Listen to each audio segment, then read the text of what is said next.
disclosure, and we're going to be talking about sexual anti-aging and safe methods, how to boost energy and sexual performance in old age. Sexual dysfunction is multi-determined. It's the body image, your self-esteem and your self-confidence, health and fitness, energy, detoxification, and of course hormonal balance.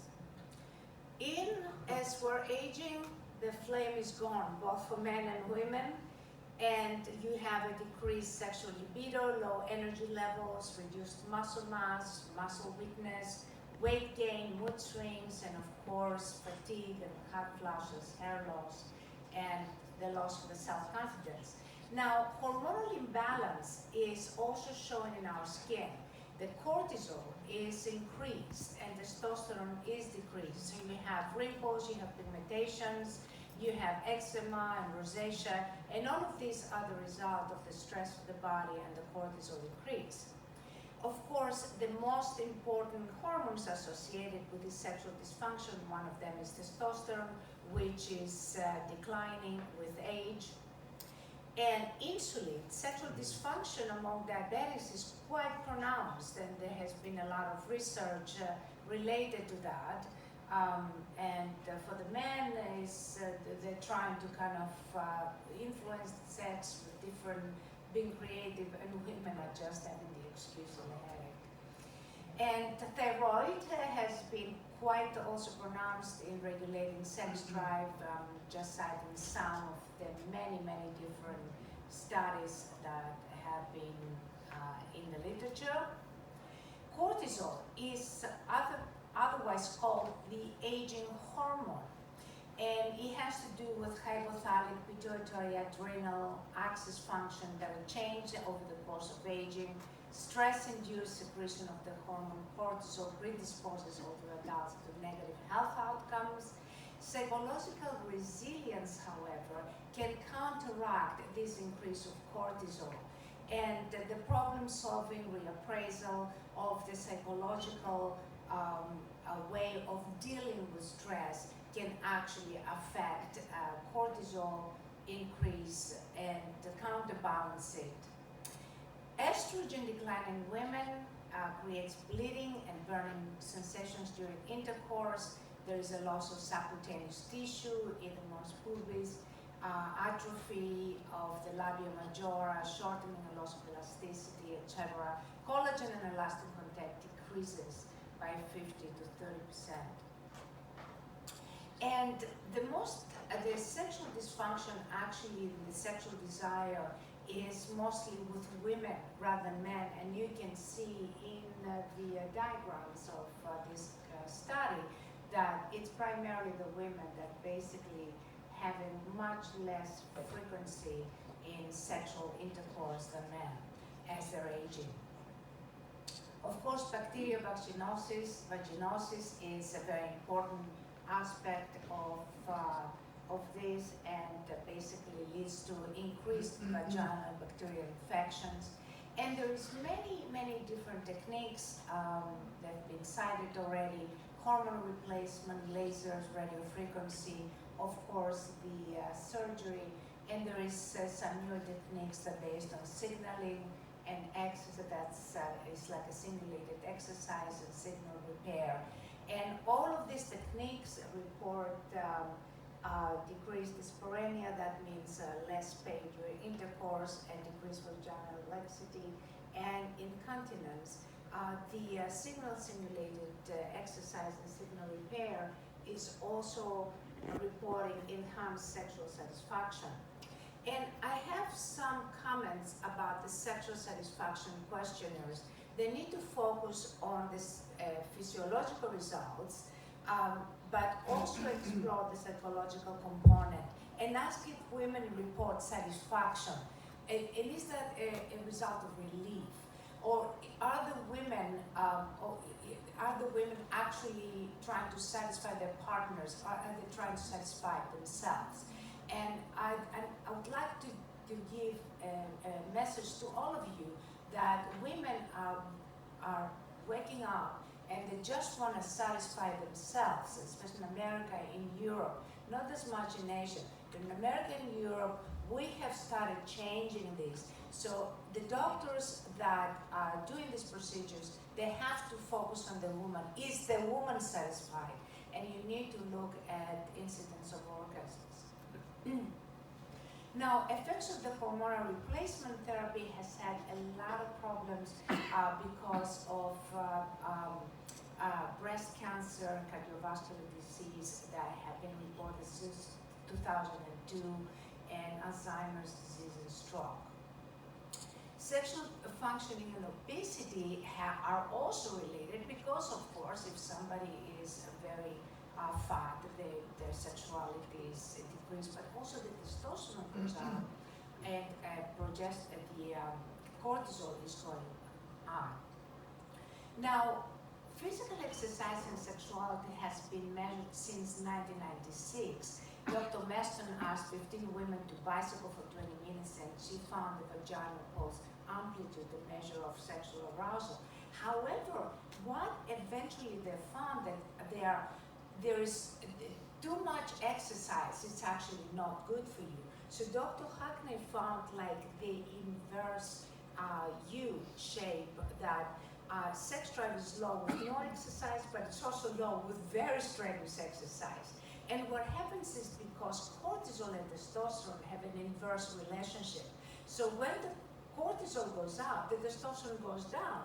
And as if you're overtraining, you're over-exercising, what happens is that your cortisol increases and the testosterone decreases, and you end up in the same square one that you were before you started exercise, when it increases the weight you increase, and your mood is not as good, and also your sexual drive declines.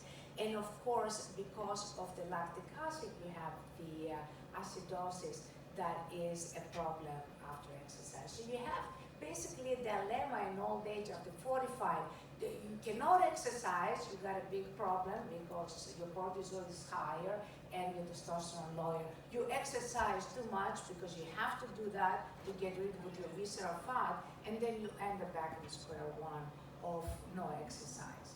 And there is a signaling technology that started with the pacemaker and Jerry Pollock from London University, and there is a number now of research, clinical researchers and histology researchers that basically look at diabetes, they look at visceral fat reduction, they look at significant changes in cortisol, and increase. I'm going to talk about the studies more. So Dr. Lambert, for example, tested 14 diabetics for neuropathy patients, and with signaling technology, and reported repair of the diabetic wound, increased mobility, and pain relief. In 2012, we did a study with 19 subjects, 3 treatments weekly for 4 weeks, and we found a significant increase of T3, DHEA, which also increases bone density, and it's a significant decrease of visceral fat, and also an increase of muscle mass. This is some of the studies that, this is the before and after of clinical studies. And Dr. Pollock looked at cortisol, and as you can see, there is no change in the cortisol, which is a very significant result with this type of technology. Increased toxicity actually is a very important component. So detoxification is a very, very important aspect of your treatments. It should be a very important aspect of your treatment, because the hormones and the toxicity, the toxicity will block the hormones, so it will affect your thyroid, it will affect all the entire endocrinological system, including sex hormones. Another study that we did with microscopic study, we found that for some reason that we don't understand, there is a blood separation, and the blood separation obviously helps the detox, but also helps to improve the immune system. This is some studies on lymphatic drainage, just one treatment. Dr. Bernard, 2013, looked at primarily at sexual desire in women and how this technology can increase it, and increase self-confidence, feeling more attractive and basically less self-conscious. Dr. Pollock actually used this method for incontinence, and in 2006 he classified as a C class 2 specifically for incontinence. So and that's a very strenuous example. It's also FDA cleared. This is basically a more how it works. The disrupted communications in cells, basically creating what aging and all the dysfunction and all the protein and hormones. And at certain energies below thermal noise, for some reason the electrons open up the ion channels of the cells and create signal amplification that can help in a number of functions. And it also helps in filling proteins, and the biosignals initiate the repair and regeneration that can be shown clinically on facial treatments, for example, by restoring signaling pathways. And what you see is you see a reduction of wrinkles, you're going to see a reduction of rosacea, of acne, of melasma, of pigmentations, and of course a lifting, and you see sort of a transformation that happens as a result of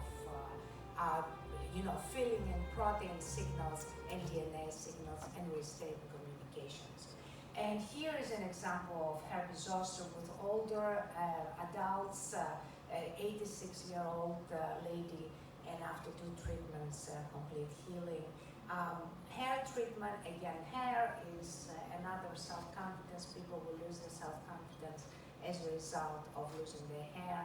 And a very important aspect of, again, we go back to women, that they want to satisfy their partners and they always want to appear pleasant. Temoshok in 2000, in the early 80s, started the research on the type C personalities, the people that are always very pleasant, they always like to satisfy everybody else, and that's the type C that gets melanoma and cancer. I did my research in London on emotion and physical illness, and I found that the emotion of shame has the highest correlation with physical illness. So the focus of psychotherapy that is also very important for the aging process. Why? Because remember we said that resilience of psychological resilience can help cortisol and testosterone, your hormones. You can actually improve your physiological health through your psychological health.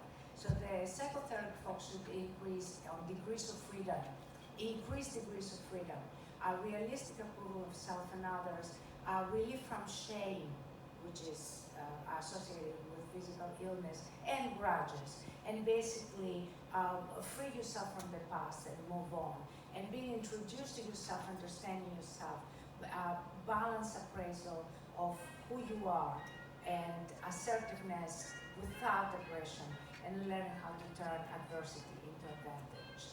And thank you very much.